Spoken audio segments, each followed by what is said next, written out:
One of the hardest things about songwriting is transitions. You can write a great verse and a killer chorus, but when you try to connect them, it just doesn't work. Something feels off. You're looking for a big, exciting release, and it feels like it should be there, but somehow it's not. The song becomes less than the sum of its parts. A well-executed section transition is one of the clearest signs of an experienced arranger, and while there are lots of things to consider, there's one you're probably not paying nearly enough attention to. Texture. Let's fix that.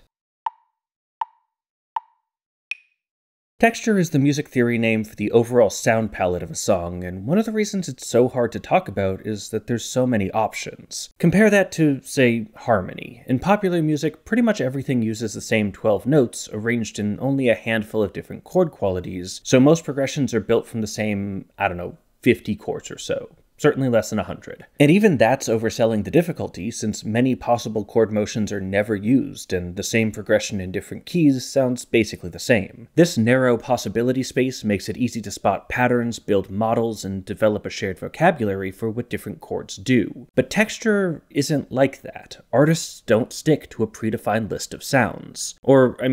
Sometimes they do. Back in the 80s, digital synthesis was a brand new technology. The earliest synths were really hard to program, so across genres, tons of hit songs were built off just a couple presets on the Yamaha DX7. Most notably, their recreation of the Fender Rhodes, called EPN01, used by artists ranging from Earl Thomas Conley 9 times out of 10, she's right and I am wrong, to Rick Astley. We're no strangers to love.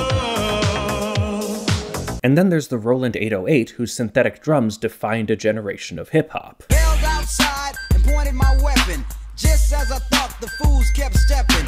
But these stock sounds are the exception, not the rule. Modern digital audio workstations make it trivial to create new synth tones, and historically, the mix of amp settings, effect pedals, and just physical differences between instruments creates near infinite possibilities. And even if none of that were true, we're still not even talking about texture. This is all timbre, the sound of an individual instrument. Texture is the acoustic conversation between all the instruments, adding yet another layer of complexity to the problem. This is why music theorists tend to think about texture in terms of layers, groups of instruments that work together to perform a certain job and occupy a certain portion of the mix. According to Dr. Alan Moore, there are 4 main textural layers, which I'll call the beat, the bass, the melody, and the filler. I already made a video about these, which I'll link in the description if you want a full explanation, but to sum it up, the beat belongs to unpitched percussion, like a drum kit, and its job is to explicitly define the metric structure of the piece. The bass is for low instruments that bridge the gap between the rhythm section and the harmony. The melody is higher featured instruments, including vocals, but also guitar solos, synth riffs, and so on. Basically, if you can easily hum it back from memory, it's probably the melodic layer. And finally, filler is all the stuff in between. It provides the sonic backdrop that frames the rest of the music. If we want to understand section transitions, these textural layers are hugely important. Adding a layer, removing a layer, or even changing what's happening inside one are all really clear signals that the music has moved somewhere new. And the importance of textural changes has even been growing in recent years. As the influence of electronic dance music spread through the pop industry in the 90s and 2000s, it brought with it a new heavy emphasis on texture as its primary driving force, and by now that influence has worked its way into pretty much every mainstream genre. As an aside, this is part of why I'm not very convinced by arguments that modern music is getting less complex. Any decrease we might have seen in harmonic complexity is, to me, more than offset by the wild texture plays happening in basically every pop song. It's all there. You just have to know what to listen for. Anyway, back to the point. If we want to write good section transitions, we first have to understand the sections themselves. What are the textures trying to accomplish? To borrow a term from Dr. Asaf Perez, what is their sonic function? Most pop songs can be broken up into 3 main chapters, each ending with a chorus. Chapters 1 and 2 start with a verse and maybe a pre-chorus, while chapter 3 starts instead on a contrasting bridge. This isn't like a rule of music or anything. Lots of songs have other forms, but I'm just going to stick to this one for now because it makes things easy to see. Besides, many of those forms are just variations on this one, so a lot of the ideas will still apply. Point is, each of these chapters has a different job. Dr. Perez calls them the setup, the build-up, and the climax, and from those names, you can probably get a sense sense of what they do. The setup establishes the basic energy level, the build-up starts to increase it, and the climax delivers the knockout. But it's not quite that simple. Within each chapter, we can find these same three functions again on a smaller scale. The beginning of each chapter is like its own mini setup that then builds up to the local climax of that chapter's chorus. This gives us an overall dynamic contour that looks something like this, with peaks and valleys to pull you in and keep you interested. Exciting moments are spread throughout the song, but they're also all building toward that one final release. Knowing where you are in that curve is essential if you want to make your section transitions work.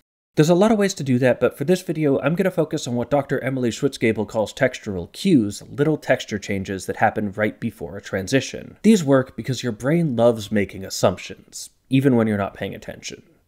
Especially when you're not paying attention. It's constantly processing all kinds of information and making guesses about what's going to happen next. When those guesses are right, it feels good. Textural cues are a subtle way of intensifying that reward by helping your listener's brain to assume the right things. That's like a little signpost that says, hey, the song's about to do this, and that signpost works best when they're right next to the actual change. That's thanks to a phenomenon psychologists like Dr. Peter White call the extended present, basically the amount of time that still feels like now. This actually comes up a lot in my work. When I draw these doodles, I try to keep my hand in for no more than a couple seconds at a time, because if I just keep talking while slowly drawing one single thing that you can't really see yet because my hand is in the way, it starts to feel like you're waiting for the finished picture rather than just watching it appear. There's no clear definition for exactly how long this extended present is. According to White, different scholars have given estimates ranging from 2 seconds to around 10, although he argues that it's actually less about the length of time and more the amount of information being processed. If less stuff is happening, the current moment lasts longer.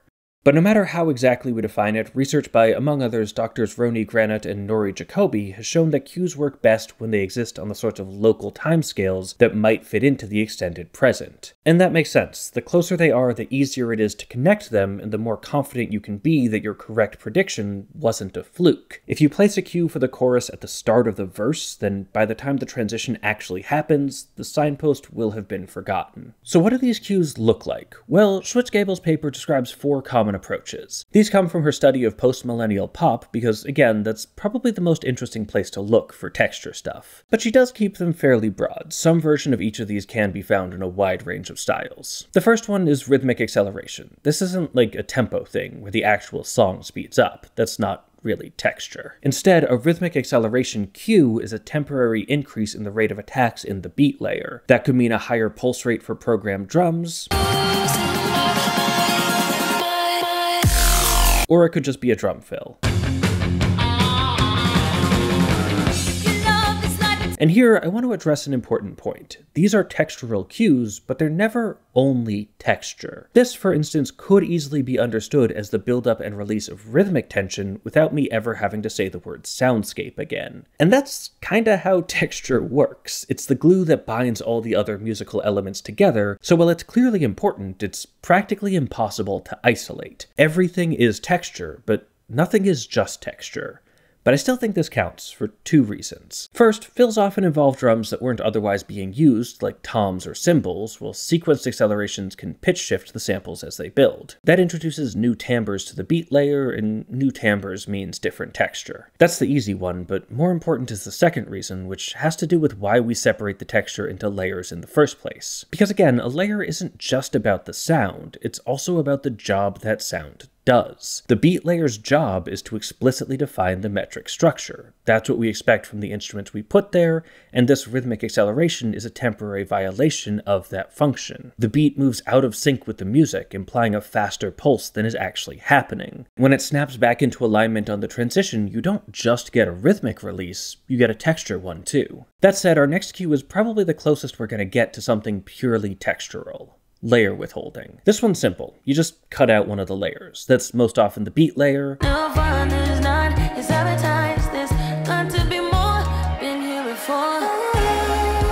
it could also be the filler,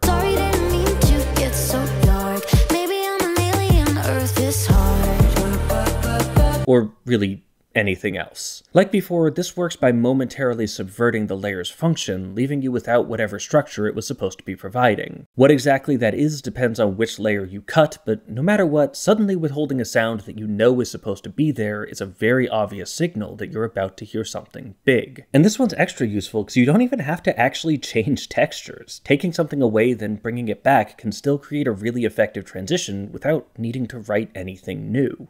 The third type of cue is the melodic soar, which doesn't actually take place in the melodic layer. Instead, this is a rising melodic gesture in the filler. Depending on style, this might be a filter sweep, Don't like the back seat, gotta be first. I'm like the ringleader. a guitar slide, No one's standing by your side.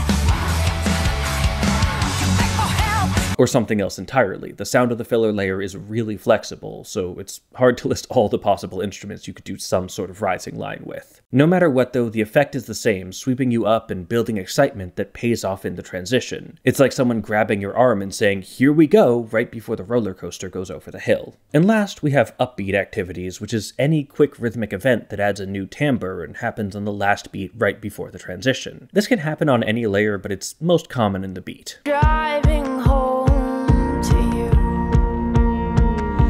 And I know we weren't. This serves as an unexpected jolt that opens your ears, so you're really listening when the transition hits. All these cues have to be short, but in this case the shortness is the whole point, compressing the setup and payoff into one single musical event. You're bouncing off the upbeat and ricocheting into the new soundscape. Those are all the cues from Switch Gable's paper, but she said it wasn't meant to be an exhaustive list, so I'd like to add a couple of my favorites as well, starting with what I'm calling the preempt. This is where one of the layers jumps to the timbre of the new section early, most often the vocals, I know exactly how this ends. I let you cut me open. but it can happen anywhere, You're so very special,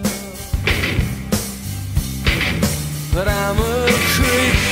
and I differentiate it from the upbeat activity cue in that it's usually at least a bar or two long. It's kind of like applying a blur to the transition, spreading out the textural change over a longer period to build anticipation for the final form. Next is the static crescendo, a normal crescendo where the band slowly ramps up the intensity, We cannot tolerate their obstruction. is a great transition technique, but not really texture. It's more dynamics. Or, okay, it's a little texture, everything is texture, but a static crescendo really plays with our texture expectations, taking a single held sound and swelling up in volume. A common way to do that is what a friend of mine calls preverb, where you take a sound with a long decaying tail, like a hi-hat, cymbal, or guitar chord, and play it backwards, That's how you get the girl. And then you say, I want you. so instead of trailing off, it sweeps back up to the level of the initial attack. This works basically the same as the melodic soar, but with dynamics instead of pitch. And finally, there's the novelty hit. This involves a new textural layer we haven't talked about yet, what Dr. Megan Lavengood calls the novelty layer. This layer is for really distinctive instruments that resist blending with the rest of the soundscape. It's mostly used for accents, so it's a natural way to set up a transition. Loving you could make Jesus cry.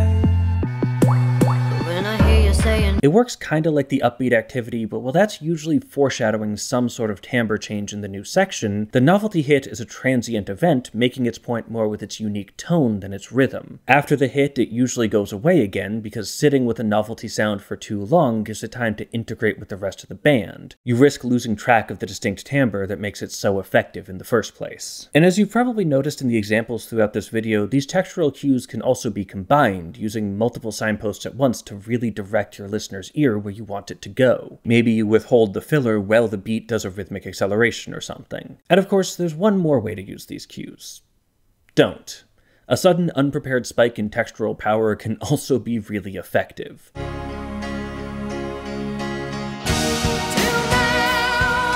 There's also plenty of songs that just don't change texture very much between sections, and while you can still use texture cues there, you might not want to. No technique is right for every song and every style, but in the world of pop and rock, these cues can make a world of difference. One of the examples I used here was Ironic by Alanis Morissette, and I've actually been thinking about that song a lot lately. It's one of those songs that gets made fun of for its admittedly kinda silly lyrics, which I think is a shame, because debating whether or not the thing she's describing is technically irony distracts from the fact that it's actually a really interesting piece of music. And to prove it, I did a whole analysis video, which is up now on my Patreon. It'll go up on YouTube in like 3 weeks or so if everything goes to schedule, but I wouldn't be able to make these videos without the support of my patrons, so for a while now I've been uploading videos early over there to say thanks. They also get to vote on which songs I talk about, so it's their fault I'm even looking at ironic in the first place. If you want to see me think far too deeply about a kinda silly but also beautiful and poignant song, there's a link to my Patreon in the description. And as always, thanks for watching. Thanks to our featured patrons, Susan Jones, Jill Sungard, Howard Levine, Warren Hewitt, Damian Fuller-Sutherland, Neil Moore, Jeff, and Michael Mole. Check out Patreon for our Fuller outro, and as always, keep on rockin'.